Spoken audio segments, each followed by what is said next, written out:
አፍሪካን አንድ ለማድረግ የሞከረ ህዝብ ለራሱ አንድ መሆን አቅቶት ስቃይ ውስጥ ነው ያለው። በአሁኑ ሰዓት ሰው ላይ እየበላን አገር ለማስቀጠል አይቻልም።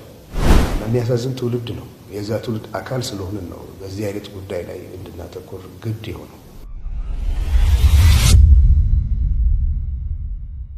ከምንም በላይ አንድ ህዝብ እንደ አገር ሲኖር ብዙ ጊዜ የተለፋበት የተቀባበለ የትውልድ ቅብብል ውጤት ብዙ ዋጋ ተከፍሎበታል። በተለይ የኛ አባቶች የከፈሉት ዋጋ እንደዚህ በቀላሉ የሚጠቀስ አይደለም። በጣም ጨዋ ሰዎች ነበሩ። በጣም ግንዛቤያቸው ሰፊ ነበር። የመረዳት አቅማቸው ከፍተኛ ነበር። በጣም የሰለጠኑት አገር ልጅ ላይ ያሉት ሰዎች ጭንቅላት የሚፈትሽ ስራ ነው የሚሰሩት የነበረው። በጀግንነት በጦር ሜዳ ብቻ ድል ያደረጉ ሰዎች አይደሉም።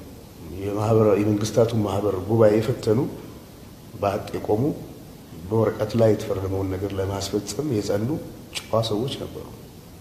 ፈትሸዋቸዋል፣ በርብረዋቸዋል። እነዛን ሰዎች እኮ እንዲህ አይነት አባቶች ክብር ሳይሰጣቸው የምንኖርበት አገር ላይ እንዲህ አይነት ልጆች ሊፈጠሩ አይችሉም። የሰው ዕዳ እየበላን አገር ለማስቀጠል አይቻልም። ይሄ ነው እንደ ሀገር የገጠመን ችግር ብዬ የማምነው።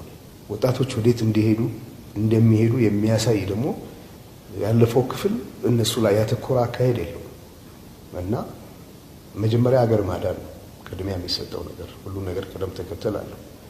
የመጀመሪያው ምንድነው? ኢትዮጵያዊነትን ማዳን ያስፈልጋል።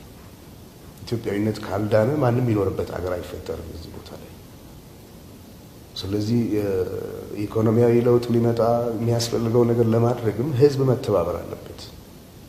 አድዋ ላይ በአንድ ላይ ያዘመትከውን ኃይል በዛ ኃይል ወደ ልማት ለማሳተፍ ይቻላል። መንገዱም ይሄ ነው እና እንደዚህ አይነት ያካሄድ ጉድለቶች አሉ። ሁለተኛ ልጆች ተምረው ተሻሽለው መለወጥ ይፈልጋሉ።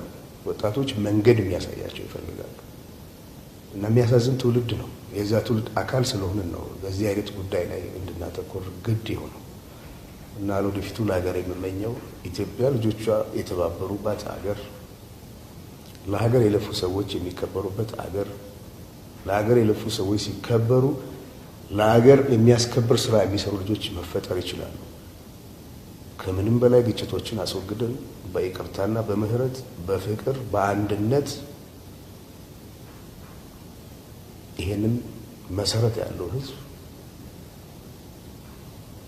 ወደ ዘላቂ ጉዞ ለመውሰድ ትልቅ መነቃቃትና መነሳሳት ያስፈልጋል እና ኢትዮጵያዊነት ሩቅ እና የሁላችን ኑሮ መሻሻል አለበት። ለዚህ ደግሞ ሁላችንም መተባበር አለብን። እንድንተባበር ካልቻልን፣ ታሪክ ካልተደገፈ፣ ማንነት ካልተደገፈ፣ አንድነት ካልተደገፈ፣ መቻቻል ካልተደገፈ፣ መቀራረብ ካሌለ እንዴት ተደርጎ ነው መሄድ የሚቻለው? አፍሪካን አንድ ለማድረግ የሞከረ ህዝብ ለራሱ አንድ መሆን አቅቶት ስቃይ ውስጥ ነው ያለው በአሁኑ ሰዓት። በሚያስገርም ሁኔታ ዩናይትድ ስቴትስ ኦፍ አሜሪካ የሚባል ሀገር ቁጭ ብለው የተባበሩ ህዝቦችን ዋጋ የተካፈሉ ገና እዚህ መብላት ያቃትን የራሳቸው ወገኖች ላይ እንደገና መከፋፈልን የሚሰብኩ ሰዎች አሉ። መብታቸው ሊሆን ይችላል። አደገኛ መሆኑን ሳይነገር አይታለፍም። ስለዚህ እኛ ሰላም እንፈልጋለን፣ አገራችን እንወዳለን። ኢትዮጵያዊነት ቀለሙ እንዲዘባረቅ ተደርጎ እንደቀረበው አይደለም፣ ረቂቅ ነው፣ የሚጠቅም ነው። ለኛ አይደለም ለሌሎችም የሚጠቅም ነው እና አይደለም ኢትዮጵያኖች ተባብረው ለኛ መሆን ብቻ አይደለም፣ በጽኑ እንቅልፍ ለወደቀው ለሰፊው አፍሪካም ትልቅ አቅም የሚሰጥ የሚያፈናጥር ህዝብ ነው። እንዳይራመድ ሆኗል። ይሄን የማዳን ደግሞ የኔም የእናንተም ሁላችንም ተግባር ነው ብዬ አምናለሁ።